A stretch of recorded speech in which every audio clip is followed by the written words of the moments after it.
आपने मुझे मांग संख्या 39 नगरीय विकास आवासन तथा मांग संख्या 40 के स्वायत्त शासन के बोलने के अवसर दिया। इसके लिए आपका बहुत बहुत धन्यवाद है।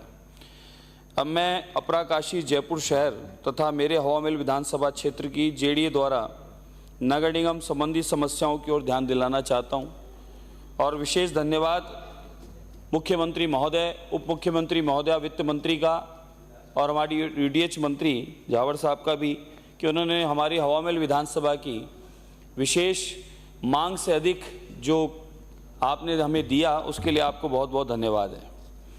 महोदय, गत कांग्रेस सरकार ने राजनीतिक फायदे के लिए हमारे जयपुर शहर के 2 टुकड़े किए थे, जिससे पूरे शहर में अव्यवस्था फैल गई। मैं निवेदन करना चाहूँगा कि पुनः नगर निगम को एक किया जाए ताकि विकास हो पाए।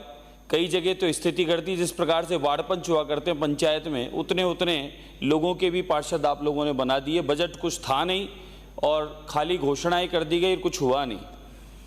परकोटा हेरिटेज लुक में परिवर्तन हो रहा है। जिस तरीके से परकोटा हमारा हेरिटेज में है, प्राचीन जो विरासत है, उस विरासत में अभी परिवर्तन किया जा रहा है। अपने अनुरूप नक्शे बनाकर अपने अनुरूप बनाया जा रहा है। कहीं ना कहीं मैं मानता हूं कि इसमें अधिकारी भी दोषी हैं। मेरा मंत्री महोदय से निवेदन रहेगा कि आप इनकी ओर भी ध्यान दें कि किस प्रकार से पुराने प्राचीन बिल्डिंगों को तोड़कर और नए रूप में कॉम्प्लेक्स बनाए जा रहे हैं सुविधा अनुरूप। और ऐतिहासिक इमारतों का जो स्वरूप बदला जा रहा है वो ठीक नहीं है, क्योंकि अपराकाशी जयपुर को, इस हेरिटेज को देखने पूरी दुनिया आती है और पूरी दुनिया, राजस्थान का नाम इस जयपुर नगर अपराकाशी से पूरी दुनिया में पहुंचता है। परकोटे से बहुसंख्यकों का पलायन हो रहा है, क्योंकि जिस प्रकार से पिछले सरकार ने तुष्टीकरण किया उससे विशेष समुदाय के लोगों को लाभ पहुंचाने के लिए बहुसंख्यक समाज को परकोटे से परेशान किया गया, प्रताड़ित किया गया, तो धीरे धीरे वहाँ से पलायन की ओर हो गए और व्यापार भी अब उस हिसाब से नहीं रहा, तो व्यापारी भी वहाँ से दुखी हैं। मेरा आपसे निवेदन है कि अभी परकोटा जयपुर की ओर विशेष ध्यान देने की और आवश्यकता है। जयपुर नगर में एक तो पानी की बड़ी समस्या है, बारिश होती है तो ड्रेनेज प्लान बिल्कुल ज़ीरो हो गया। राजा महाराजाओं के समय का ड्रेनेज प्लान इतना बढ़िया था कि कहीं पानी नहीं रुकता था, लेकिन आज के समय की स्थिति यह है कि जयपुर नगर में थोड़ी बारिश हो जाए तो नालियाँ, नाले और सीवर लाइन उफान पर होती है और हाहाकार मच जाता है। इसलिए थोड़ा जयपुर में ड्रेनेज प्लान को देखने की आवश्यकता है।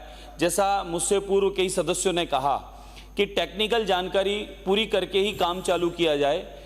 रोड बनाने के पश्चात फिर इंजीनियर जाता है पानी की या विद्युती या अन्य कई लाइनों के लिए, तो क्या पहले से प्लान नहीं तय होता है कि हमें शिविर का, बिजली का, पानी की व्यवस्था पहले दुरुस्तीकरण करके फिर किया जाए।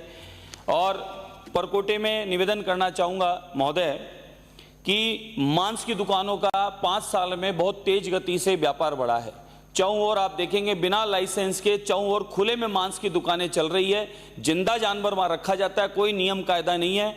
वहीं पर सामने जानवर काटा जाता है, वहीं पर बेचा जाता है, लटकाया जाता है। दुर्गंध ही दुर्गंध की स्थितियां बन गई है। उसकी वजह से उन दुकानों के आसपास 20, 30, 50 श्वान, कुत्ते वहां बैठे होते हैं, आने और जाने वालों को काटते और परेशान करते हैं। और मंदिरों के आसपास भी ऐसी कई दुकानें खुल गई है।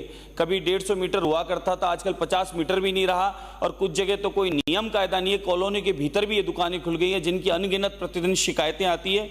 मेरा निवेदन है कि मांस खाने वाला खाए, बेचने वाला बेचे, हमें उससे आपत्ति नहीं है, लेकिन मांस के लिए जिस प्रकार से सब्जी मंडियां बना दी है, फल मंडी बना दी है, फूल मंडी बना दी है, तो मैं तो कहूँगा मांस की भी एक अलग मंडी बना दो। जिसको खाने की इच्छा है वो वहाँ जाके खा लेगा, वहाँ से ले लेगा, हमें कोई आपत्ति नहीं है। दूसरा मेरा निवेदन है महोदय, मंत्री महोदय को आपके द्वारा, कि स्मार्ट सिटी के नाम पर किए गए कार्यों का बड़ा रूप में भ्रष्टाचार हुआ है। मैंने अनगिनत पत्र, अब तक 6-8 महीने हो गए हैं, अनगिनत पत्र सभी डिपार्टमेंटों को बराबर दे रहा हूं कि स्मार्ट सिटी का भारी भरकम जो बजट था, करोड़ों करोड़ रुपए बजट था, उसके काम की जांच कराई जाए। किस तरीके से वो काम हुआ है उस काम को देखा जाए, उसकी जांच की आवश्यकता है। वह भयंकर भ्रष्टाचार है उसके अंदर। उसके द्वारा भले वो हमारा चौगान स्टेडियम हो या गणगौरी हॉस्पिटल का जो निर्माण हो रहा वो हो, या अनगिनत कई विद्यालय बने हैं, उनकी स्थितियां ये हैं कि वो जर्जर हो चुके हैं। और साथ में निवेदन करना चाहूंगा कि हमारे यहाँ जयसिंहपुरा खोड़ क्षेत्र में, सभापति महोदय 2 मिनट और लूंगा, जयसिंहपुरा खोड़ क्षेत्र में एक पटवारी लगा है, वो पिछले कांग्रेस काल से, उससे पूर्व से भी लगा है।